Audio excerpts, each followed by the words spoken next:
The design inspiration for this bathroom is Dragon's Lair Grotto. A little dank, a little dark, also light, very lush.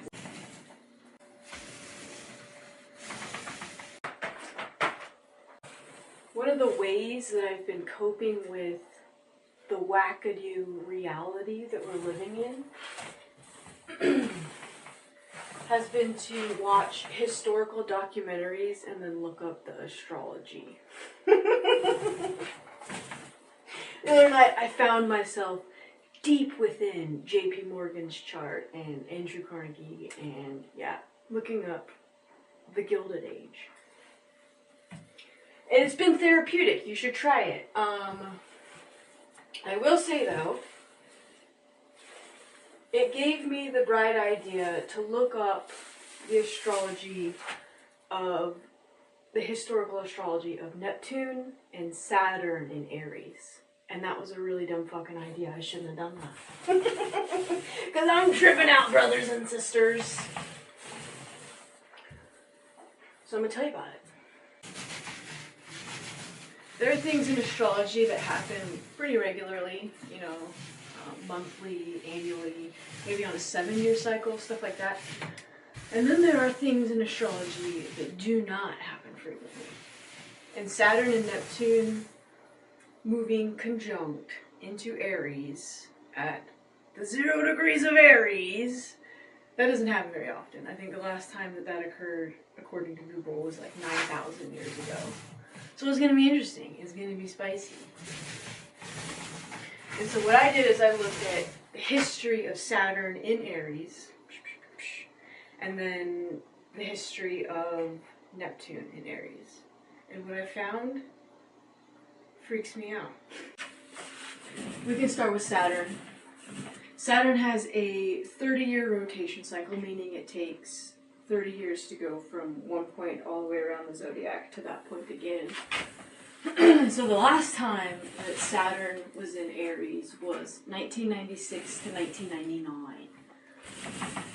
If you were born during those years, you're about to go through your Saturn return. Buckle up, Buttercup. That's all I have to say about that.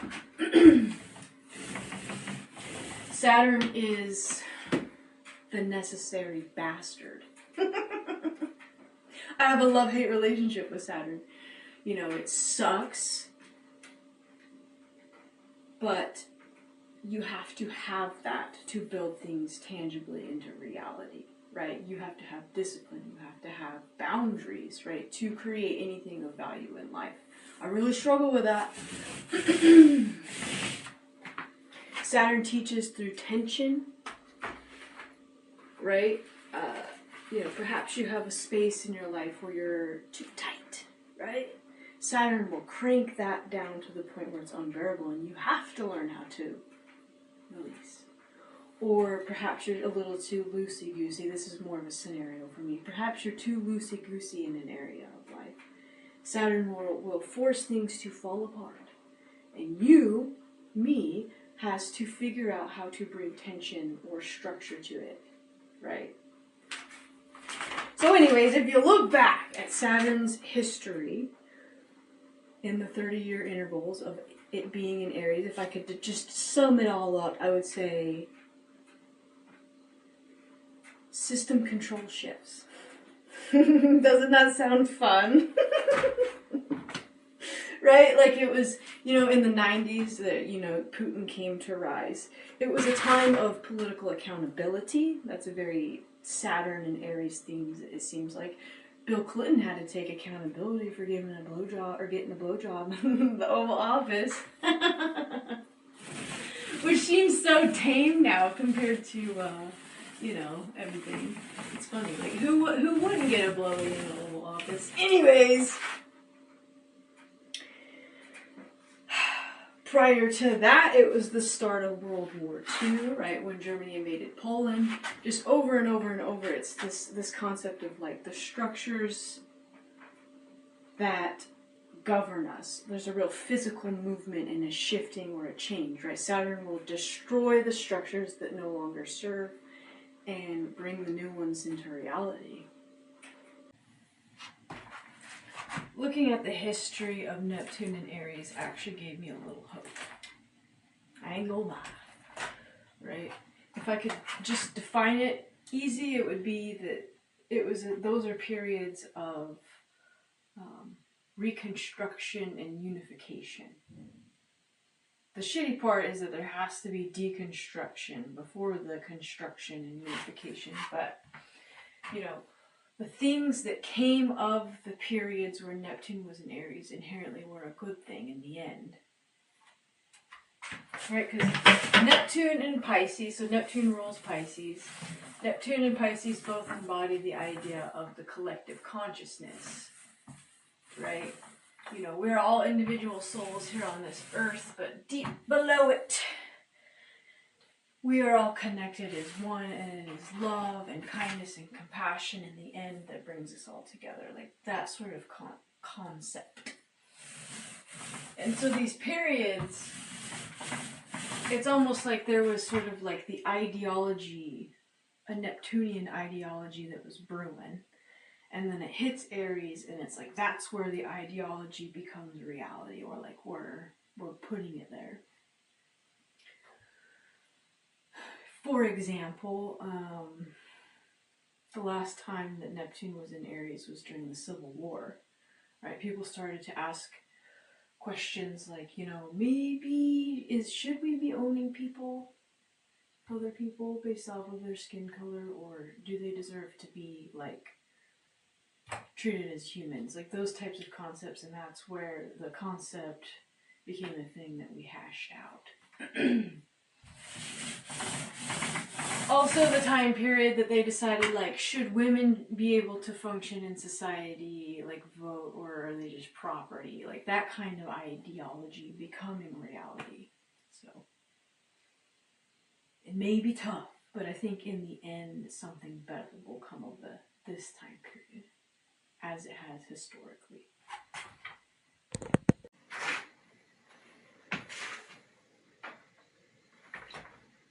It's gonna be messy. I think it would be a good thing for us all to brush up on our isms. Democratic liberalism, communism, fascism, feudalism, whatever. All of the structures that we have given the opportunity to govern in life. Look at how they started, how they ended, what was good, what was bad.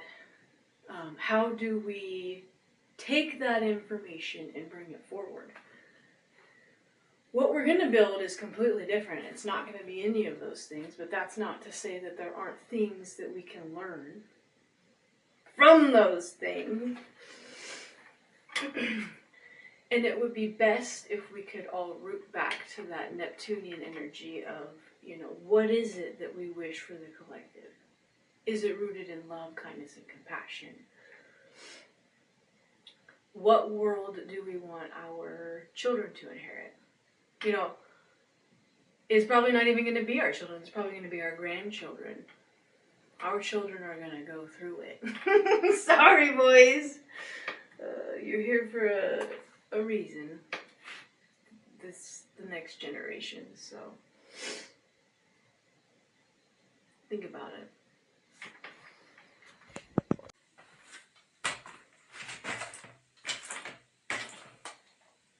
With every astrological configuration, there's, you know, how it affects the world at large, right, as above. And then there's this concept of so below, how it influences you on a personal level.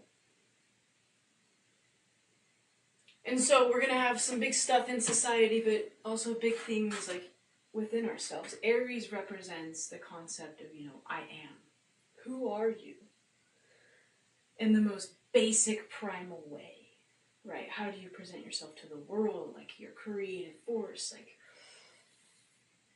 and we are all going to have to learn a very potent lesson, right, because Saturn is the bringer of, you know, a reality, a destroyer of structures that don't function and a bringer of new ones, right, you will have things fall apart, things will maybe get a little tense till you figure it out, but by and large we're going to learn something about ourselves. That in the end will be a better thing. a more structured, good thing. Right, and I think it's easier just to be open to those lessons than to try and resist, but we'll see how it goes. And I think in the time ahead, you know, we're going to be faced with a lot of things that make us feel like we're powerless. And it will be important to remember that it is all of the individuals. It's you, and it's me, and it's my neighbor.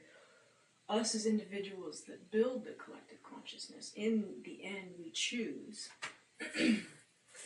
And I think that the lesson that we're going to learn personally, you know, as individuals, will be super potent and super valuable in moving forward. What can we bring to the collective consciousness, right? So look at where Aries lands in your chart, the house area, to kind of get some idea of the lesson that you are going to learn. I don't know if it will help, but it's something. So remember that we're in this together.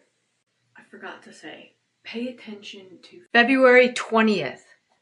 I believe that's the day that Saturn and Neptune are conjunct, you know, like perfectly together at the 0 degrees of Aries. That will be a very potent day. Pay attention to what it means to you on a personal level, and then also the world at large. It will give you a big ass hint as to like what this cycle will be for us, what we're meant to learn and what we're meant to do as a collective. So, I love you guys. Thank you for